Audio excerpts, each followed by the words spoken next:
Okay, so we're on to Mairead. Mairead is going to speak to us about what has happened in the North Cork Rehabilitation and Recovery Team, much of which inspired us in this Aclú project. So without further ado, Mairead, I'd like to welcome you to the podium to discuss the work that you've done. Okay, thank you. So good afternoon. As Catherine mentioned, my name is Mairead Carolan, and I suppose I'm a little bit of like a fish out of water today. I'm not an academic, I'm not a researcher. I'm a clinician who works day to day on the ground, providing services for people with severe and enduring mental illness. So I work in North Cork on the North Cork Rehabilitation and Recovery Team.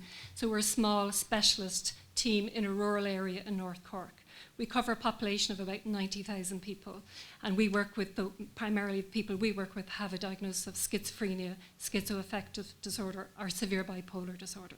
And we know of people who present to mental health services, 10 to 14% of people will go on to develop these enduring illnesses that have very significant impact on their quality of life and their physical health. We know they will die earlier than their peers, their friends, their siblings. So there's an urgent need for interventions to improve outcomes.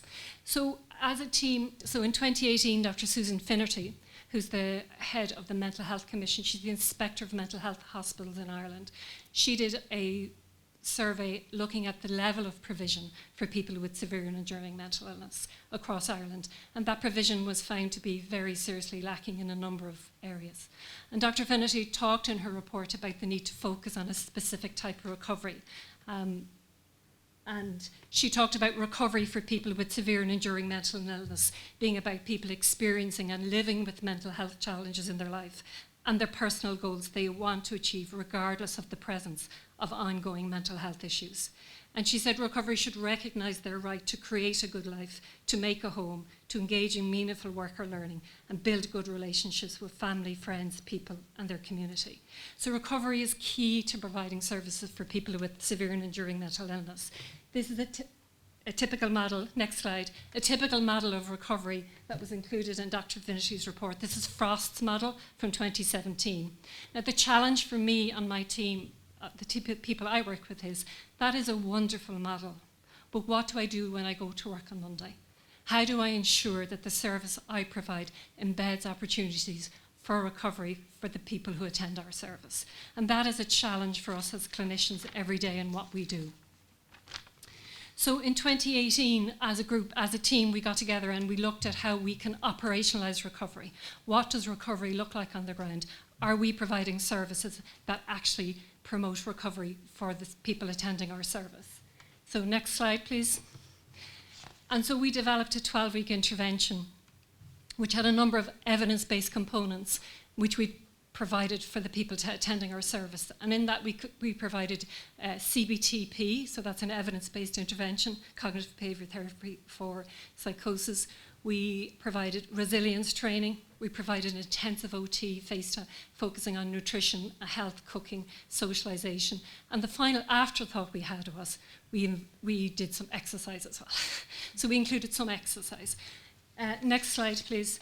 At the end of the 12 weeks, when we did a service evaluation and we asked the clients which component of these evidence-based interventions did they find most helpful, unanimously they told us the walking component was what they most valued. So we took that information and we developed an ongoing walking group, which we ran over 12 weeks. We introduced some very simple technology in the form of a pedometer. Most people with severe and enduring mental illness are excluded from the digital world, both because of poverty, knowledge, poor levels of access. So we introduced pedometers, and over the 12 weeks, the group went from an average step count of 1,000 to 6,000.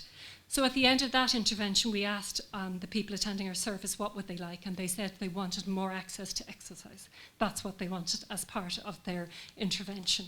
Now, normally, this is where the conversation stops. If you read a paper, read a book on recovery, it's at 12 weeks this happened. What's really been important for us as a team, that 4 years later, and now in 2022, despite COVID, we have 100% retention in our exercise group. All of the people who were in our original exercise group are now exercising vigorously twice a week.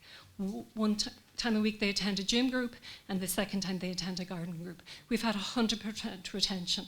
And the service users tell us this is the most valuable intervention they've had in terms of their own recovery. And what we've observed is a real development in their social networks. One of the really devastating things to develop a severe enduring mental illness as an 18 or 19-year-old is the loss of your social network. Your friends go on to college, your friends go on to jobs, you're going in and out of hospital, you get left behind. And what we've most noticed as clinicians is that our group have really enriched social networks from being involved in the physical activities that have been developed. So that led us, I suppose, to ask the question, could we use technology, could we use nutrition, could we use exercise as one possible way to operationalise recovery for people with severe and enduring mental illnesses. And so we made contact with researchers in CIT, MTU, because they have expertise in digital technology, they have expertise in nutrition, and they have expertise in physical activity. And so that conversation began, and this has brought us today to the development of Aclú. Thank you.